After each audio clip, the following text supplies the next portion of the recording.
लोकमतवर आपण पाहताय prime time. आपल्या सगळ्यांचं स्वागत. सगळ्यात आधी हेडलाईन्स. प्रायोजक राजयोग पेंट्स, खुशियां आपकी, रंग हमारे. उपमुख्यमंत्री देवेंद्र फडणवीस यांच्या जपान दौऱ्यावरून आदित्य ठाकरे यांनी केलेल्या टीकेवरून राजकारण तापलं. बालबुद्धीवर मी बोलणार नाही म्हणत फडणवीस यांची खोचक टीका. वाघनखांच्या मुद्द्यावरून राजकीय वर्तुळात आरोप प्रत्यारोप. विरोधकांच्या टीकेवरून फडणवीस यांच्यासह मुनगंटीवार यांचाही हल्लाबोल.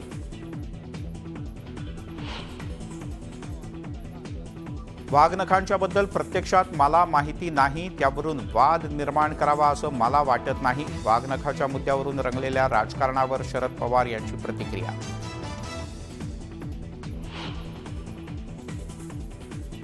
चिन्ह महत्वाचं नाही, लोकांचे विचार आणि चेहरा महत्वाचा. राष्ट्रवादीचा अध्यक्ष कोण हे सामान्य माणसाला माहिती आहे. शरद पवार यांचं आळंदीत वक्तव्य.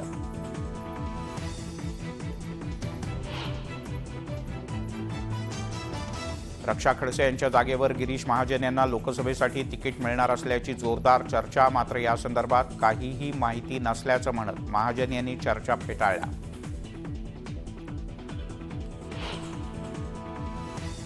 मराठ्यांनी भुजबळ यांना बळ देण्याचं काम करू नये. आरक्षणाच्या मुद्द्यावरून जरांगे पाटील यांचा छगन भुजबळ यांच्यावर निशाणा. टीकेमुळे नवा वाद उफाळण्याची शक्यता.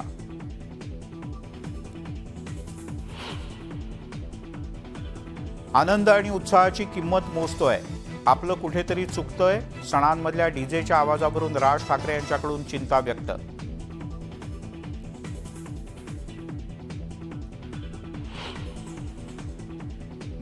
मुंबईत लालबागच्या राजाच्या चरणी भाविकांच्याकडून दान करण्यात आलेल्या वस्तू आणि दागिन्यांचा लिलाव सुरू. 2021 पासून अर्पण केलेल्या वस्तूंचा जाहीर लिलाव.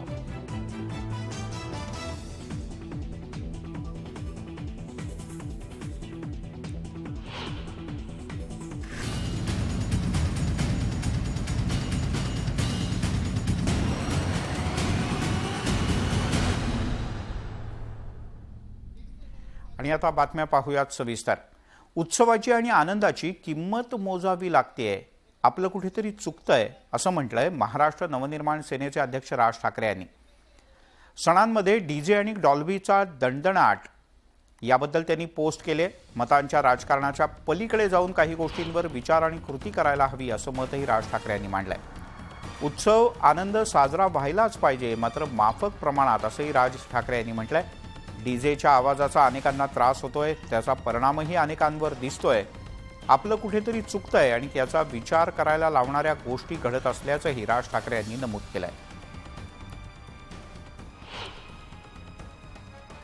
त्यांनी काय म्हटलंय पाहूयात. गणेशोत्सवात 10 दिवस मुख्यतः मिरवणुकांच्या वेळेला डीजे आणि डॉल्बीच्या कर्णकर्कश आवाजामुळे हृदय बंद पडणं, मृत्यू येणं, बहिरेपणा येणं किंवा लेझर लाईटमुळे अनेकांची दृष्टी जाणं असे प्रकार वाढले आहेत. सलग 24 तास आवाज कानावर पडून अनेकांची श्रवणशक्ती सुद्धा कमी झाली असेल तर आश्चर्य वाटायला नको. आपल्या आनंदाची आणि उत्सवाची मोजावी लागणारी ही किंमत मोठी नाही का, असा प्रश्न राज ठाकरे यांनी उपस्थित केलाय.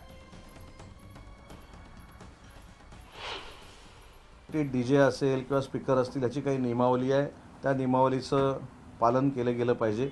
आणि त्याच्यामध्ये शेवटी कसे सण उत्सव हे उत्साहाच्या भरामध्ये होत असतात. काही ठिकाणी चुका देखील झाल्या असतील, तर मला असं वाटतं की याच्यामध्ये एक चळवळ उभी करून हे लोकांपर्यंत पोचवलं पाहिजे. आणि लोकांनी देखील, गणेश भक्तांनी देखील किंवा अन्य जे कोण याच्यामध्ये घटक आहेत त्यांनी देखील प्रशासनाला सहकार्य केलं पाहिजे. आणि त्याच्यासाठी मला असं वाटतं की प्रत्येकानं पुढाकार घेऊन याच्यामध्ये चळवळ उभी करणं गरजेचं आहे. विधानसभा अध्यक्ष राहुल नार्वेकर हे मतदारसंघाचा दौरा करताना चांगलेच संतप्त झाले. कुलाबा कोळीवाडा इथे पाहणी करत असताना स्थानिकांनी त्यांना काही विशिष्ट कार्यकर्त्यांना विश्वासात घ्या असा सल्ला दिला. तेव्हा त्यांनी इकडे कोणाची मक्तेदारी चालणार नाही असं म्हणत संताप व्यक्त केला. आपण सगळ्यांना सोबत घेऊन चालणारे असून सगळ्यांचं मत विचारात घेऊनच पुढे जाणार असल्याचं त्यांनी ठणकावून सांगितलं. छक्केपणने माझ्यावर चालत नाही. माझ्याकडे खूप काय करण्यासारखं आहे. मी शांत बसतो, त्याचा मतलब वेगळा घेऊ नका. चला बोललोच नाही तुम्हाला. लोकसभा निवडणुकीला अद्याप वर्ष बाकी असलं तरी राजकीय पक्षांनी लोकसभेसाठी आत्तापासूनच तयारी सुरू केली आहे. सत्ताधारी तसंच विरोधकांनी लोकसभा मतदारसंघात जाऊन पक्ष पदाधिकारी आणि कार्यकर्त्यांच्या भेटीगाठी सुरुवात केल्या आहेत. भिवंडी लोकसभा मतदारसंघावर काँग्रेसनं लक्ष केंद्रित केलंय. नुकतेच काँग्रेसचे प्रदेशाध्यक्ष नाना पटोले यांनी भिवंडीचा दौरा केला. यावेळी त्यांनी काँग्रेस पक्षातल्या पदाधिकाऱ्यांच्या गाठीभेटी घेतल्या. भिवंडी लोकसभा मतदारसंघातील राजकीय परिस्थितीचा आढावा घेतला. यावेळी त्यांनी भिवंडीचे खासदार आणि केंद्रीय राज्यमंत्री कपिल पाटील यांच्यावर खोचक शब्दात टीका केली.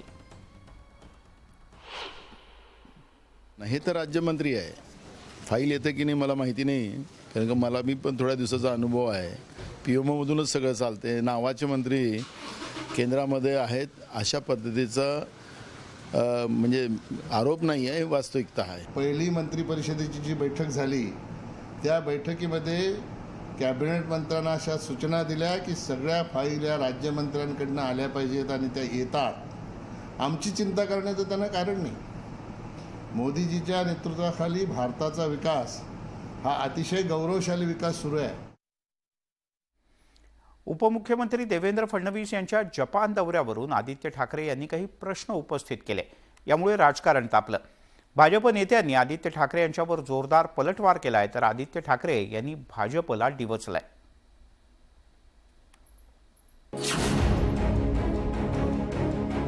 डिटेल्ड रिपोर्ट आले का कोणाकडे नाही आले. मग असे पोस्ट फॅक्टो सँक्शन तुम्ही देऊच कशी शकता.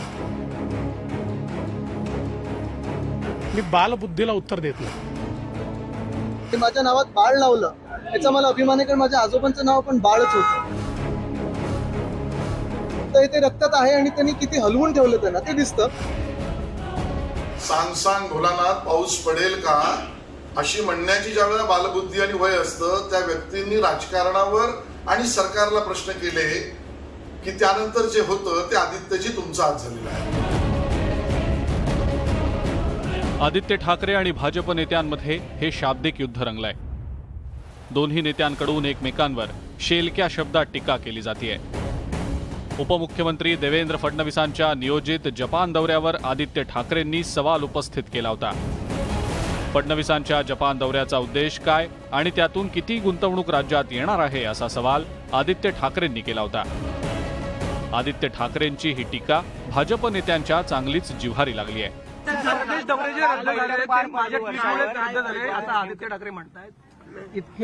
मी बालबुद्धीला उत्तर देत नाही. देवेंद्र फडणवीसांनी आदित्य ठाकरेंचा बाळ म्हणून उल्लेख केल्यामुळे या वादाला आता आणखीनच धार आलेली आहे. तर आदित्य ठाकरेंनी फडणवीसांवर पुन्हा एकदा हल्लाबोल केलाय. एका आजूबाळाने केवढं ह्यानं सळोकी पळो केलंय हे दिसतंय. देशात एक पप्पू नाव ठेवलेलं त्यांनी यांना हलवून ठेवलेलं इथे आदूबाळ, आणि माझ्या नावात बाळ लावलं याचा मला अभिमान आहे, कारण माझ्या आजोबांचं नाव पण बाळच होतं. तर इथे रक्तात आहे आणि त्यांनी किती हलवून ठेवलं त्यांना ते दिसतं. पण त्यांच्या भाषेतून त्यांचं फ्रस्ट्रेशन आणि एकंदर विचार किती चीप आहेत हे पण दिसायला लागलेलं. हा नवीन भाजपचा चेहरा आहे का? ही भाषा नव्या भाजपची आहे का? खरं तर आदित्य ठाकरेंनी फडणवीसांच्या जपान दौऱ्यावर सवाल उपस्थित केल्यानंतर भाजपच्या नेत्यांनी त्यांच्यावर टीकेची झोड उठवली आहे. आदित्यजी तुमच्या पोटात दुखणारच आणि म्हणून तुम्हाला प्रेमाचा सल्ला आहे, गृहपाठ नक्की करा. वेळ मिळाला तर शाळेतली बडबड गीतं सांग सांग भोलानाथ सारखी नक्की म्हणा आणि त्यातनं अभ्यास पूर्ण झाल्यावर नक्की देवेंद्रजींना प्रश्न विचारण्याच्या भूमिका घ्या. तोपर्यंत गृहपाठच भरा. त्यांनी आयुष्य दुसऱ्यांच्या पैशावर काढलं, स्वतःच्या खिशात हात टाकणं हे उद्धव ठाकरे आणि कुटुंबाच्या कुंडलीमध्येच नाही. अशा लोकांनी आदरणीय देवेंद्रजींच्या परदेशी दौऱ्यावर बोलणं हे म्हणजे थोडी तरी आदित्य ठाकरेला लाज वाटली पाहिजे. मंत्र्यांच्या परदेश दौऱ्यावरून सत्ताधारी भाजप आणि आदित्य ठाकरेंमध्ये आरोप प्रत्यारोपांचा सिलसिला सुरू झालाय आणि त्यामुळे राजकारण ढवळून निघालंय. Bureau report, news 18 Lokmat. शिवसेनेच्याच प्रमाणे राष्ट्रवादी कोणाचा हा वाद राजकीय वर्तुळात जोरात सुरू होतोय. कारण राष्ट्रवादी पक्षाचे अध्यक्ष शरद पवार की अजित पवार यावरून पक्षातल्या दोन्ही गटात वाद आहे. दरम्यान शरद पवार यांनी या प्रकरणी एक महत्त्वपूर्ण भाष्य केलंय. राष्ट्रवादीच्या अध्यक्षपदाची चर्चा रंगली, मात्र राष्ट्रवादीचा अध्यक्ष कोण हे जनतेला चांगलं माहिती आहे असं त्यांनी नमूद केलं. चिन्ह महत्त्वाचं नाही, लोकांचे विचार आणि चेहरा महत्त्वाचा आहे असं खोचक विधानही त्यांनी केलं. दुसरीकडे जे आमदार आणि नेते भाजपसोबत गेलेत ते राष्ट्रवादीसोबत असूच शकत नाहीत असं स्पष्टपणे शरद पवार म्हणाले. यावेळी बोलताना त्यांनी जुन्नरच्या जागेबद्दल देखील दावा केलाय. मी माझा अनुभव सांगतो. मी 50 वर्षाच्या पूर्वी पहिली निवडणूक लढवली तेव्हा माझी खूप वैध होती. 2 वैध ही काँग्रेसची खून होती. त्यानंतरची निवडणूक झाली त्याच्यामध्ये आम्ही गाय वाचू लढलो. त्याच्यानंतरची निवडणूक झाली त्याच्यावर चरख्यावर लढलो. त्याच्यानंतरची निवडणूक झाली ते हातावर लढलो. आणि अलीकडच्या 2 निवडणुका घड्याळावर झाली. एवढ्या खुणावर निवडणूक लढूनसुद्धा सगळ्या निवडणुका आम्ही जिंकल्या. याचा अर्थ खून एका दृष्टीनं महत्त्वाची असते, पण मतदार कुणाला पाठिंबा द्यायचा, कोणता विचार स्वीकारायचा, कोणतं संघटन स्वीकारायचं याच्याकडे बघतो. आणि त्यामुळे कुणीतरी केंद्र सरकारमधल्या महत्त्वाच्या लोकांच्या मदतीनं काही वेगळा निकाल स्पर्धात काढून घेणार असतील तर त्याचा परिणाम उद्याच्या निवडणुकीत होईल असं मला वाटत नाही. छत्रपती शिवाजी महाराज यांच्या वाघनखावरून सुरू झालेला वाद काही थांबायचं नाव घेत नाहीये. आदित्य ठाकरे यांनी वाघनखावरून सरकारला टार्गेट केलं, तर आता या वादात भाजपचे आमदार शिवेंद्रराजे भोसले यांनी उडी घेत आदित्य ठाकरे यांना प्रतिसवाल केले. त्यामुळे हा वाद आणखीन चिघळण्याची शक्यता नाकारता येत नाही.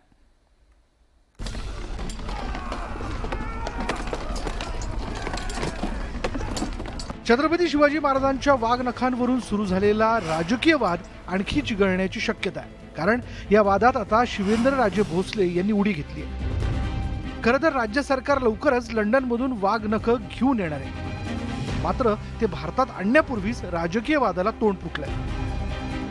वाघनखं शिवरायांची आहेत की शिवकालीन असा सवाल आदित्य ठाकरेंनी सरकारला विचारला. छत्रपती शिवाजी महाराज आमच्यासाठी दैवत आहेत, पूर्ण महाराष्ट्रासाठी काय पूर्ण देशासाठी दैवत आहे.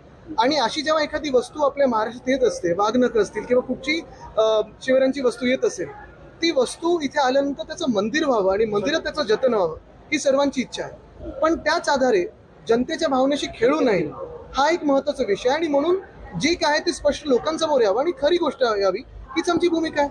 आदित्य ठाकरेंनी वाघनखांविषयी सवाल उपस्थित केल्यामुळे वादाची ठिणगी पडली आहे. तर भाजप आमदार शिवेंद्रराजे भोसलेंनी आदित्य ठाकरेंना प्रतिसवाल केला.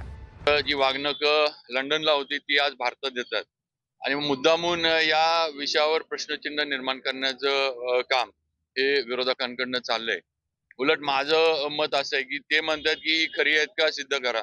मी काल पण बोललो की मग ह्यांनी सिद्ध करावीत की लंडनला असणारी वाघनख खोटी आहेत. म्हणजे दुसऱ्यांना प्रश्न विचारण्यापेक्षा तुम्हीच सिद्ध करा की बाई खोटी आहेत म्हणून.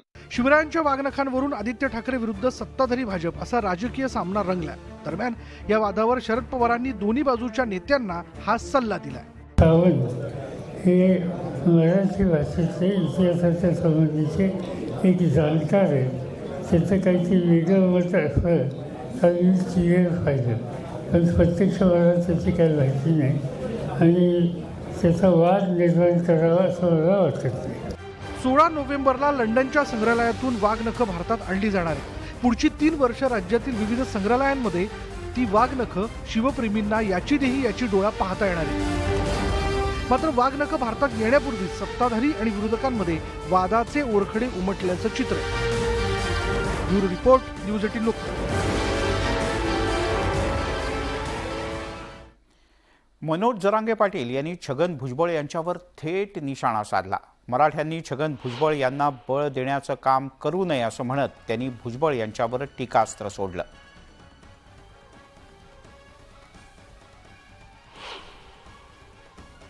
तुम्हाला कोणी जोर जबरदस्ती केली का? ज्याला नाही काढायचं सर्टिफिकेट काढू नका. ज्याला गोरगरिबांना काढायचं ते काढ, बाकीचं काही अडचण नाही. छगन भुजबळला बळ द्यायचं मराठी काम करू नका. त्याचं म्हणणं आहे मी एकटा 60% ओबीसी. मायला तो इतकं खातो तरी किती तू? 14% मंडल कमिशन आरक्षण दिलं, आता 30% झालंय ते, तरीही तू खातो. आम्हाला धक्का नको लावून तू खालचं घ्या वरचं घ्या. देतो तरी कोणचं नेमकं, खालचं देतो का वरचं देतो? तू देतो कोणचं? सरकारचं दे, वरचं देतो, वरचं नाही फिरचं नाही. सरसकट मराठ्यांना कोण बेदात प्रमाणपत्र पाहिजे. विदर्भातल्या वर्धा लोकसभा मतदारसंघावरून राजकीय वर्तुळात चर्चा आहे. कारण भाजपचे प्रदेशाध्यक्ष चंद्रशेखर बावनकुळे यांनी या मतदारसंघातून लोकसभेची निवडणूक त्यांना उमेदवारी दिली जाण्याची शक्यता आहे. अर्थात ही केवळ चर्चा आहे, पण आगामी लोकसभा निवडणुकीच्या पार्श्वभूमीवर या चर्चेनं गेल्या काही दिवसात जोर पकडला आहे. भाजप राज्यातल्या 5 बड्या नेत्यांना लोकसभा निवडणुकीच्या रिंगणात उतरवण्याच्या तयारीत असल्याचंही बोललं जातं. त्यामुळे वर्धा लोकसभा मतदारसंघातून भाजप प्रदेशाध्यक्ष बावनकुळे यांना तिकीट देणार का, अजून तरी चर्चाच आहे. फक्त आम्ही काही पदासाठी नाही, तर कार्यकर्ता म्हणून भारतीय जनता पक्षामध्ये आहे आणि भारतीय जनता पक्षामध्ये कोणाली तिकीट मिळावं, कोणाली उमेदवारी मिळाली तरी आम्ही त्यांच्यासोबत सक्षमपणे उभे राहू. नागपूरच्या नरखेडमध्ये मातोश्री मागासवर्गीय शेतकरी सहकारी सूतगिरणीवर आयकर विभागानं धाड घातली. तुकाराम तागडे यांच्या सूतगिरणीवर आयकर विभागानं धाड घातली. 6 ते 7 आयकर विभागाच्या अधिकाऱ्यांनी या सूतगिरणीची झाडाझडती घेतली. तुकाराम तागडे खासदार विनायक राऊत यांचे निकटवर्तीय आहेत. धुळ्यातल्या काँग्रेसचे आमदार कुणाल पाटील अध्यक्ष असलेल्या जवाहर शेतकरी सहकारी सूतगिरणीवर सुद्धा आयकर विभागानं छापा घातला. पाटील यांच्याकडे 9 वर्षापासून सूतगिरणीचं अध्यक्षपद आहे. यासोबतच धुळ्यातील मोराणे शिवारात ही सूतगिरणी आहे. शनिवारी आयकर विभागानं सूतगिरणीत धाड टाकली आणि एकच खळबळ उडाली. मला वाटतं ज्यांनी चुकीचे कामं केलेले आहेत त्यांच्यावर कारवाई होणार आहे. आता जशी स्वच्छता चाललेली आहे तशी काही राजकीय क्षेत्रातले, कॉर्पोरेट क्षेत्रातले जे लोक आहेत, बँकिंग क्षेत्रातले आहेत, त्यांच्यावर सर्वदूर कारवाई सुरू आहे. त्याच्यामुळे यांच्यावर का झाली त्यांच्यावर का झाली असं वाटून घेण्याचं मला वाटतं कारण नाही. ज्यांनी चुकीचं काम केलेलं आहे त्यांच्यावर कारवाई आता नक्की होणारच आहे. ईडी, सीबीआय, हे संपूर्ण इन्कम टॅक्स, आता तिकडे बहुजनाला कोणाला जगूच द्यायचं नाही आहे. तुम्हाला सगळ्यांना माहित आहे की पंकजा मुंडेच्या याच्यावर टाकली कारण ती विरोधात केली. इथला बहुजन उद्ध्वस्त ओबीसी त्या गोपीनाथ मुंडे साहेबांच्या कुटुंबाला ज्यांनी भाजपा उभी केली त्यांना हे सोडत नाहीत, तर ते दुसऱ्याला काय सोडतील? ते सर्व जेवढेच काही विरोधक आहेत त्यांच्या विरोधात थोडे उभे टाकले आहेत. त्या सगळ्यांना संपवण्यासाठी वाटेल ते करायचा निर्णय हे करतील असं मला वाटतं. लालबागच्या राजाच्या चरणी गणेशोत्सव काळात भाविकांनी अर्पण केलेल्या सोन्या चांदीच्या आकर्षक वस्तूंचा जाहीर लिलाव लालबागच्या राजाच्या व्यासपीठावर सुरू आहे. यामध्ये अनेक सोन्या चांदीच्या वस्तूंचा लिलाव होतोय. दरवर्षीप्रमाणे यावर्षी सुद्धा या लिलावात गणेश भक्तांनी मोठ्या संख्येनं भाग घेतलाय. आतापर्यंत लालबागच्या चरणी 3.5 किलो सोनं, 64 किलो चांदी याचा लिलाव करण्यात येतोय. दानस्वरूपात गणरायाच्या चरणी तब्बल 5 कोटी रुपये दानपेटीत जमा झाले. सोबतच भाविकांच्याकडून दान करण्यात आलेल्या वस्तूंमध्ये चक्क एक इलेक्ट्रिक दुचाकी गाडीचा सुद्धा समावेश आहे. या गाडीची विक्री 1,65,000 रुपयांना लिलावात झाली. 2021 पासून लालबागच्या राजाला सोनं चांदीच्या वस्तू अर्पण केल्या जातात. या सर्व वस्तूंचा लिलाव लालबागच्या व्यासपीठावर करण्यात येतोय. लालबागचा राजा हे करोडो भाविकांचं श्रद्धास्थान आहे. 10 दिवसामध्ये दर्शन असतं. भाविकांनी लालबागच्या राजाच्या चरणी तब्बल 3.5 किलो सोनं आणि 64 किलो चांदी अर्पण केलेली आहे. आणि आपण बघता त्या लिलावाला सुरुवात झाली आहे आणि उदंड प्रतिसाद भाविकांमार्फत आलेला आहे. लालबागच्या राजाची 90 वर्ष धार्मिक चळवळ आहे आणि या निधीमधून जे अर्पण केलेलं आहे याच्यातून संपूर्ण जो निधी जमा होतो त्यातनं एक जी धार्मिक चळवळ आहे त्याच्याप्रमाणे एक सामाजिक चळवळ देखील लालबागच्या राजाची उभी राहते. पंतप्रधान नरेंद्र मोदी यांनी स्वच्छ भारत मोहिमेला सुरुवात केली. याचा व्हिडिओ त्यांनी सोशल मीडियात शेअर केलाय. यात त्यांच्यासोबत हरियाणाचा 75 डे हार्ट चॅलेंज पूर्ण करणारा अंकित बैनपुरिया सुद्धा दिसतो आहे.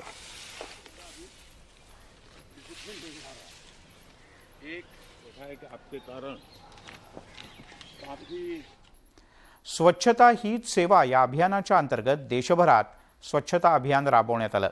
मुंबईतल्या गिरगाव चौपाटी इथल्या स्वच्छता अभियानात मुख्यमंत्री एकनाथ शिंदे सहभागी झाले. शिवडी किल्ल्यावरच्या स्वच्छता मोहिमेत राज्याचे उपमुख्यमंत्री देवेंद्र फडणवीस आणि विधान सभेचे अध्यक्ष राहुल नार्वेकर हे सहभागी झाले होते.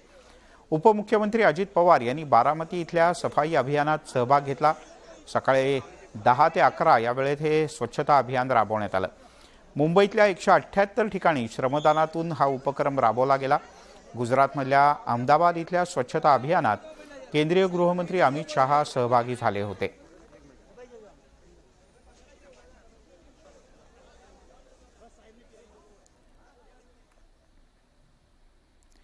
यासोबतच प्राईम टाईममध्ये इथेच थांबूयात. ताज्या बातम्यांचा ओघ न्यूज 18 लोकमतवर सुरूच राहील.